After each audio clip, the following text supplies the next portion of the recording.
जश्न मना रहा है ईरान, इजराइल में मातम।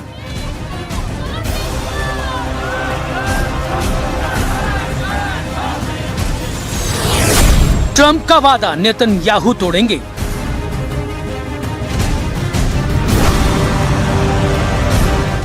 लेबनान की धरती एक बार फिर युद्ध के मुहाने पर है।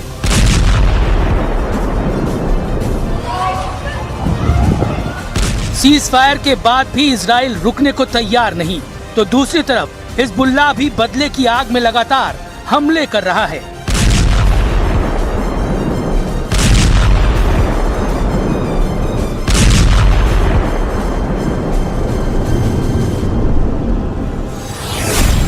सवाल है, क्या ट्रंप के चक्कर में लेबनान हार रहा है इजराइल?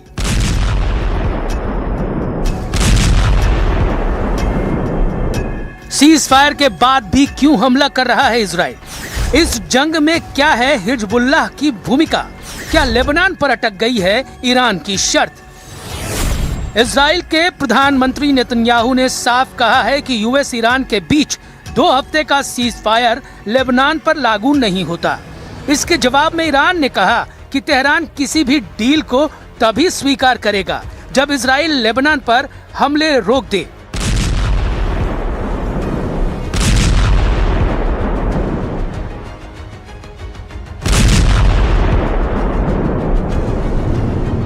पाकिस्तान की मध्यस्थता में अमेरिका और ईरान के बीच 2 हफ्ते का सीज फायर हुआ। डील के तहत सीज फायर को सभी फ्रंट पर लागू करने का फैसला लिया गया, जिसमें लेबनान भी शामिल है। लेकिन नेतन्याहू ने लेबनान पर हमला रोकने से इनकार कर दिया। उधर हिजबुल्लाह ने ऐलान कर दिया कि अगर इजराइल ने हमला किया तो वो जवाब देने से नहीं रुकेगा, लेकिन इजराइल की तरफ से हमले नहीं रुके।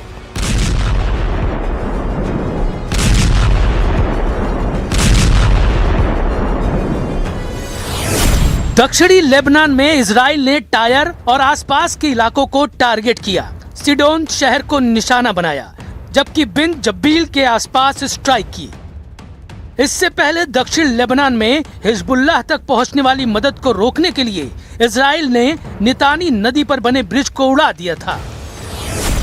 हिजबुल्लाह ने चेतावनी दी कि वो मध्यस्थ देशों को समझौता लागू कराने का मौका दे रहा है, लेकिन इजराइल ने हमले जारी रखे तो वो अगला कदम उठाएगा। इन चेतावनियों के बाद भी इजराइल के हमले नहीं रुके। लेबनान की मीडिया में दावा किया गया कि इजराइल ने बेरूत के इलाकों पर जबरदस्त एयर स्ट्राइक की है। बेरूत के दक्षिणी उपनगर दहिये को टारगेट किया गया। दावा किया गया कि operation roar of the lion के तहत लेबनान में आईडीएफ ने सबसे बड़े हमले को अंजाम दिया।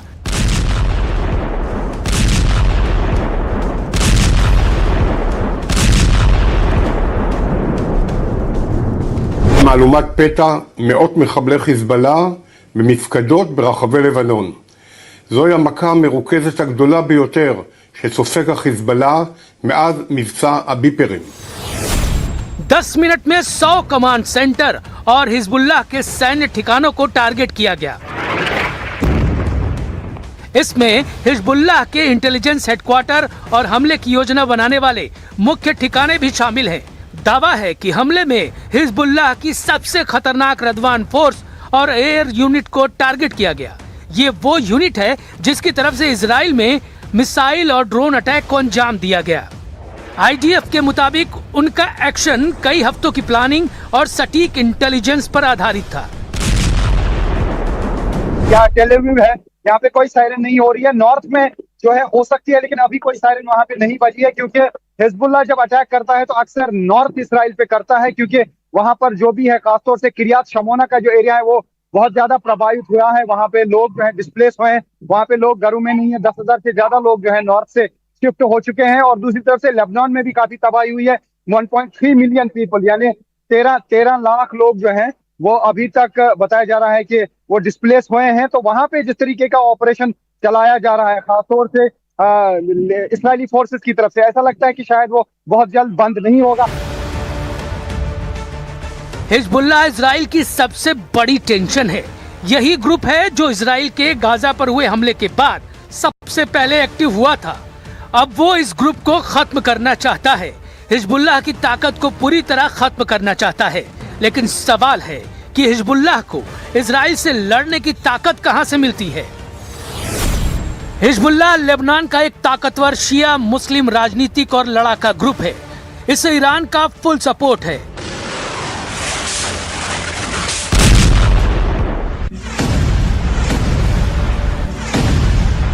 And if the Israeli attacks continue against Lebanon, I'm sure it would complicate the situation and it would have some consequences. And we hope that everybody would observe the ceasefire in all its terms and aspects. Israel का दावा है कि वो आत्मरक्षा की लड़ाई लड़ रहा है। इजराइल ने हिजबुल्लाह को ईरान का प्रॉक्सी बताते हुए अपनी सुरक्षा के लिए खतरा बता दिया है। 2024 के सीज फायर के बावजूद हिजबुल्लाह ने हथियार जमा किए और फिर खड़ा हो गया। हिजबुल्लाह ने मार्च में रॉकेट दागकर इजराइल को दोबारा जंग में घसीट लिया। इजराइल का इरादा हिजबुल्लाह को पूरी तरह से हथियार विहीन करना है और यही वजह है कि इजराइल हिजबुल्लाह के rocket stock, command centre, financial network पर टूटा पड़ा है। इजराइल दक्षिणी लेबनान में सिक्योरिटी बफर जोन बनाना चाहता है ताकि 8 अक्टूबर 2023 जैसी स्थिति पैदा ना हो।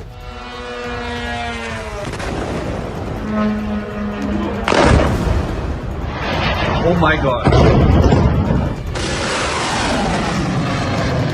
इजराइल का दावा है कि हिजबुल्लाह लेबनान की सेना और सरकार के बाहर है, जो उसके काबू में नहीं है। इसलिए हिजबुल्लाह को काबू में करने के लिए इजराइल को आगे आना पड़ेगा।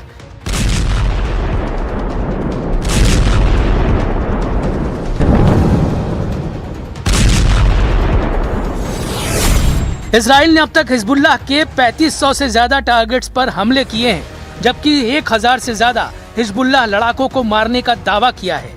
इजराइल ने दक्षिणी लेबनान में कब्जे की लड़ाई को जारी रखने का ऐलान किया है। उधर हिजबुल्लाह ने भी अपना स्टैंड एकदम क्लियर कर दिया है। उसने कहा है कि वो ईरान का बदला ले रहा है। खमनेई की हत्या के बाद ये डिफेंसिव एक्ट था, लेकिन अब इजराइल लेबनान पर लगातार हमले कर रहा है, जिसका जवाब वो हर हाल में देगा।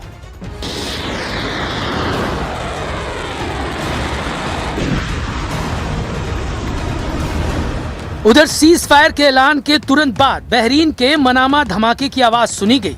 ईरानी ड्रोन अटैक की वजह से मनामा के पास सित्रा आइलैंड में आग लगी और धुआं उठने लगा। बहरीन ने इसे ईरान का युद्ध अपराध बताया और दावा किया कि सीज फायर के बाद भी उनकी जमीन पर हमला हुआ। दावा है कि सीज फायर के बाद भी गल्फ में 2 जगह ईरान ने टारगेट किया। बहरीन में मनामा और सऊदी अरब में जुबैल पेट्रोकेमिकल कॉम्प्लेक्स पर ड्रोन अटैक हुए। गल्फ में हमलों के बाद सवाल और बड़े हो गए हैं। क्या ईरान सीज फायर का पालन कर रहा है या बैकडोर से जंग जारी है? बहरीन और सऊदी अरब ने साफ आरोप लगाया है कि सीज फायर के बावजूद उसकी जमीन पर हमला हुआ। यानी एक तरफ बातचीत, दूसरी तरफ ड्रोन और मिसाइल। अब आते हैं सबसे अहम सवाल पर। क्या ये पूरी कहानी ट्रंप के प्लान से जुड़ी है?